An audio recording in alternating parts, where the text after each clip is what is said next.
Puisque l'approche scientifique ne permet pas de trancher la question, il faut se tourner vers d'autres indices pour trouver la réponse. Le premier signe est en rapport avec la Bible. Pour beaucoup de gens, ce best-seller mondial numéro 1 est juste un livre religieux parmi d'autres. Pourtant, ceux qui prennent la peine de le lire se rendent assez vite compte d'une caractéristique surprenante. Son unité, sa cohérence. Bien que sa rédaction ait demandé 1500 ans, elle nous dévoile un propos cohérent qui s'est construit progressivement au cours des siècles et qui apparaît au final comme un édifice impeccable, majestueux, et qui dépasse totalement ceux qui l'ont construit. Des premières pages aux derniers mots, elle est centrée autour d'un même sujet, la connaissance de Dieu, le Messie et le plan du salut divin pour l'humanité. Pour celui qui ne connaît rien à la Bible, cette affirmation peut paraître un peu fumeuse. Pour lui, c'est juste des mots, des concepts abstraits, de la spiritualité, sans rapport avec le monde réel.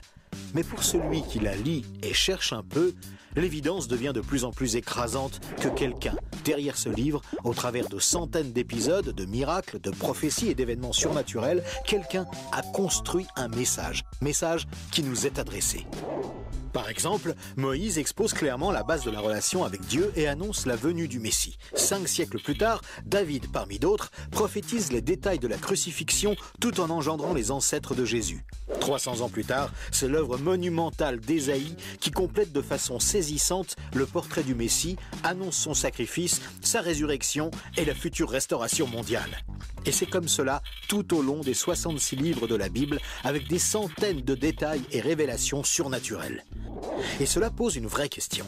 Comment cette quarantaine d'auteurs tellement différents, Moïse, David, Salomon, Ésaïe, Daniel ou Jésus, qui a accompli des dizaines de prophéties par le seul fait d'exister, comment peuvent-ils parler d'une seule voix et aborder chacun une facette du même message ? Sans se connaître, ils se confirment mutuellement et construisent le même tableau, un seul tableau immense et qui les dépasse totalement. C'est complètement incompréhensible et impossible à réaliser. Ils ont été chefs d'État, bergers, prophètes ou apôtres. Ils ne se sont jamais connus, ont vécu à des siècles d'écart et sont pourtant en parfaite unité, centrés exactement autour du même sujet. Impossible, n'est-ce pas ? Et c'est un cas totalement unique. Ni le Coran, qui ne s'appuie que sur un seul homme, sans antécédent, ni aucune confirmation postérieure, ni les écrits hindous, truffés de récits légendaires, ni aucun texte religieux de l'Antiquité n'a ce caractère unique. La Bible seule comporte cette sorte de filigrane attestant de sa véritable origine. Le second signe est lui aussi au cœur des passions les plus extrêmes. Il s'agit du peuple juif. Étrangement, le simple fait de parler d'Israël déchaîne des réactions quasi irrationnelles. Certains veulent son extermination, alors que d'autres le voient comme le paradis sur terre. Mais si on veut bien rester calme et juste considérer les faits, l'histoire, il y a pourtant de quoi s'interroger sérieusement. Comment ce peuple, haï depuis toujours, déporté une première fois, puis revenu sur sa terre il y a 24 siècles, puis déporté à nouveau et dispersé dans le monde entier pendant 17 siècles, comment a-t-il pu survivre? Et comment est-il demeuré un peuple distinct? Aucun autre peuple n'a jamais connu une telle trajectoire, défiant toutes les lois historiques. Comment a-t-il pu reformer un État et même se remettre à parler son ancienne langue? Ça n'est jamais arrivé à aucun autre peuple. Il y a 25 siècles, le prophète Ésaïe posait une question étrange. Un pays peut-il naître en un jour? Ça ne s'est jamais produit, sauf pour la nation d'Israël, qui est née en un seul jour, le 15 mai 1948. Et cela, à peine 3 ans après la fin de la guerre et la solution finale mise sur pied par Hitler pour les exterminer. Et ce n'est pas tout. Le lendemain, Israël était attaqué par les armées de 4 pays arabes supérieurs en nombre et en armement, et il a pourtant gagné la guerre. Des soldats ont même raconté avoir assisté à des interventions surnaturelles. Étrange, non? Par la suite, malgré le rideau de fer, des milliers ont émigré de l'ex-URSS, accomplissant une antique prophétie qui mentionnait le retour des Juifs depuis le pays du Nord. Si on considère sa contribution à la science, les Juifs ont remporté 20% des prix Nobel, alors qu'ils ne sont que 0,2% de la population mondiale. Comment est-ce possible ? 150 ans avant, ce n'était qu'un pays désolé, entièrement livré à la mauvaise herbe. Et aujourd'hui, on en parle comme d'un miracle d'agriculture. Ésaïe avait prédit que même le désert refleurirait. Et on trouve aujourd'hui des cultures jusque dans le Negev. Interrogé par le roi de Prusse, Frédéric II, qui lui demandait une preuve de l'existence de Dieu, son chapelain lui avait répondu « Les Juifs, sire, les Juifs ». Et d'où vient la première religion mondiale? De Jésus, un juif, dont l'enseignement, la mort et la résurrection continuent à impacter en profondeur la société humaine. Évidemment, ce peuple est loin d'être un modèle, et il a souvent sombré dans la corruption. Mais la Bible déclare que Dieu en a fait un signe parmi les nations. Qui pourrait dire le contraire? Pour terminer ce bref survol, une considération d'ordre moral. Encore un sujet tabou et pourtant... La Bible présente le bien et le mal comme des valeurs absolues, des valeurs extérieures à l'homme, qui les perçoit cependant par le moyen de sa conscience. Au contraire, la vision matérialiste de l'homme affirme que le bien et le mal sont des notions culturelles, relatives, résultant d'un long processus évolutif de l'être humain. Pourtant, tout le monde considère certaines valeurs morales comme supérieures à tout le reste. Par exemple, violer une petite fille, massacrer des bébés, commettre un génocide ou laisser quelqu'un mourir de faim sont considérés comme cruels et inacceptables. Même si certains tortionnaires ont affirmé qu'ils n'y voyaient rien d'immoral, nous pensons qu'ils n'avaient pas le droit de faire ça. Mais pourquoi le pensons-nous? Pourquoi pensons-nous que certains préceptes moraux sont supérieurs? D'où vient ce sentiment qu'il existe, en dehors de nous, des normes morales supérieures, des normes indépendantes de nous, puisque nous nous sentons nous-mêmes jugés par ces exigences morales? Étrange, non? Nous avons parfaitement conscience d'être imparfaits. Nous pensons que l'humanité est détraquée, mais par rapport à quoi? Ce sentiment de culpabilité contredit d'ailleurs la théorie de l'évolution et son hypothétique lutte pour la survie. Et pourquoi l'homme aspire-t-il au merveilleux, au paradis, quelle que soit sa culture? D'où vient ce sentiment intérieur qui fait exactement écho au récit biblique? Cette conscience, issue de nulle part et en parfait accord avec la Bible, constitue encore un autre signe tangible, bien difficile à nier.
was without form, and void, and darkness was upon the face of the deep.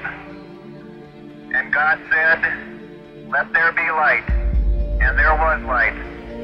And God saw the light, that it was good.